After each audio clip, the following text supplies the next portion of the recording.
रात के ठीक 2 बजे थे। पूरा कमरा अंधेरे में डूबा हुआ था।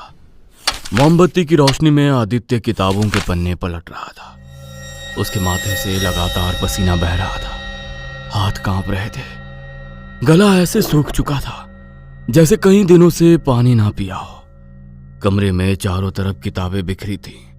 कुछ तांत्रिक चिन्ह दीवारों पर बने थे और इसी डरावने माहौल में आदित्य की खून की तरह लाल हो चुकी आंखें बार बार कमरे के दरवाजे की तरफ देख रही थी।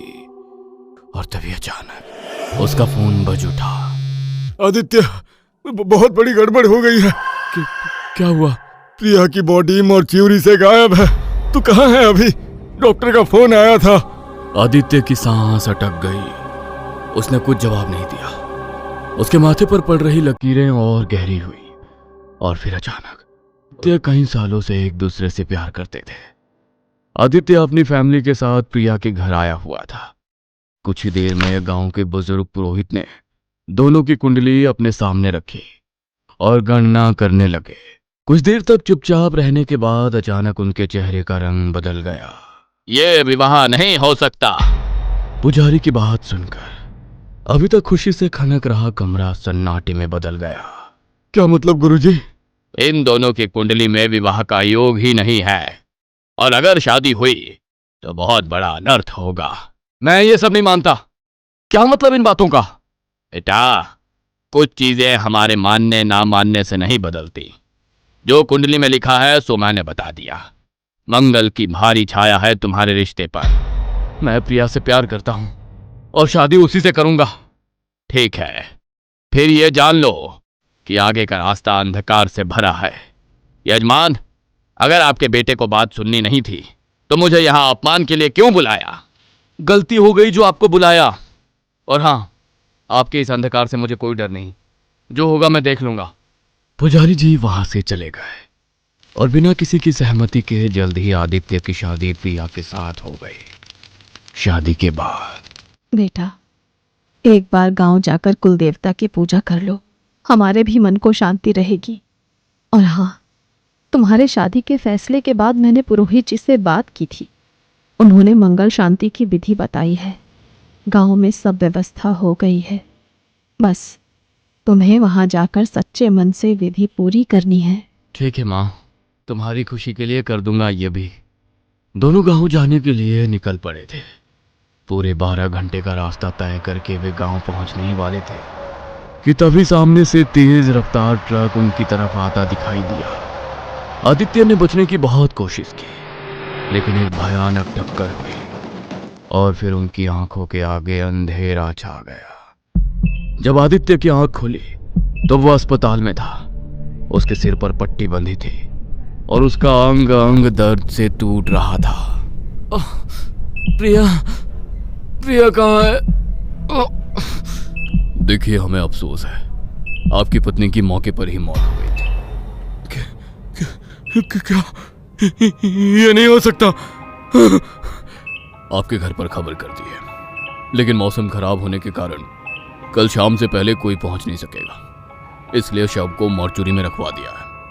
आप खुद को संभालिए। डॉक्टर बोलता जा रहा था, लेकिन आदित्य जैसे सुन्न पड़ गया था। कोई आवाज, कोई एहसास उस तक पहुंचना बंद हो गई थी जैसे। दूसरी ओर उसका फोन लगातार बज रहा था, लेकिन उसे होश ही नहीं था। हॉस्पिटल का कमरा अंधेरे में डूबा हुआ था। वो जमीन पर बैठा हुआ कभी प्रिया की तस्वीर देखता तो कभी फूट फूट कर रोने लगता। उसकी आंखें सूज चुकी थीं। हर 10 मिनट बाद वो खुद से एक ही बात कहता, ऐसा नहीं हो सकता।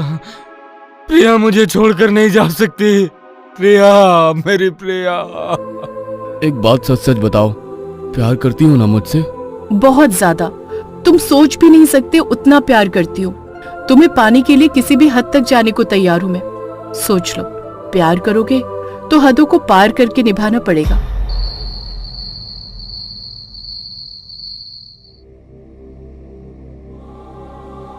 मुझे वापस ले आओ आदित्य। मैं अभी गई नहीं हूं, इंतजार कर रही हूं। आदित्य पागलों की तरह इधर उधर देखने लगा। उसने कांपते हुए प्रिया की तस्वीर उठाई। मैं तुम्हें वापस लाऊंगा, चाहे कुछ भी करना पड़े। उसने अपने हाथों में लगे इंजेक्शन और दवाएं हटाई और अस्पताल से बाहर निकल गया। यहां से वो गांव के उसी पुरोहित के आश्रम पहुंचा जिसने शादी से मना किया था। गुरुजी, मेरी पत्नी को वापस ले आइए। आपका अपमान करके मैंने बहुत बड़ी गलती की। मैं माफी मांगता हूं, लेकिन बस मेरी प्रिया को लौटा दो मुझे। मैंने पहले ही चेतावनी दी थी बेटा, उस विवाह का योग नहीं था, मगर तुमने जिद की। अब मैं कुछ नहीं कर सकता। मुझे कुछ नहीं पता, मुझे बस प्रिया वापस चाहिए। मृत्यु के बाद वापसी का रास्ता नहीं होता है बेटा। क्रोध नहीं, शांति से काम लो। कोई ना कोई तरीका जरूर होगा, और मुझे यकीन है कि आप ऐसा रास्ता अवश्य जानते हैं। अगर आप मृत्यु की आहट सुन सकते हैं तो उसे हराने का मार्ग भी जरूर होगा आपके पास। कुछ रास्ते हैं, लेकिन वो ईश्वर की मर्जी के विरुद्ध है, और इंसान को ईश्वर के विरुद्ध जाकर कोई कार्य नहीं करना चाहिए। अगर भगवान की मर्जी के बिना भी प्रिया को लाने का कोई रास्ता है तो मैं उसे जरूर ढूंढ निकालूंगा, फिर चाहे मुझे उसके लिए शैतान के पास क्यों ना जाना पड़े। आदित्य गुस्से में बाहर निकल गया था। तभी पीछे से एक आवाज आई। मैं आपका दुख समझ सकता हूं। आदित्य ने उसकी तरफ देखा। वो लगभग 25-26 साल का आदमी था। अगर किसी को बहुत सच्चे दिल से वापस बुलाना हो तो एक साधना होती है। कौन सी साधना? शव साधना। मृत्यु के बाद आत्मा कुछ समय तक शरीर के आसपास भटकती रहती है। अगर सही विधि से साधना की जाए तो उस आत्मा को वापस शरीर में भेजा जा सकता है। क्या सच में? मगर कैसे? आधी रात, शमशान और मृत शरीर के साथ साधना। तांत्रिक शव के ऊपर बैठकर मंत्र जाप करता है।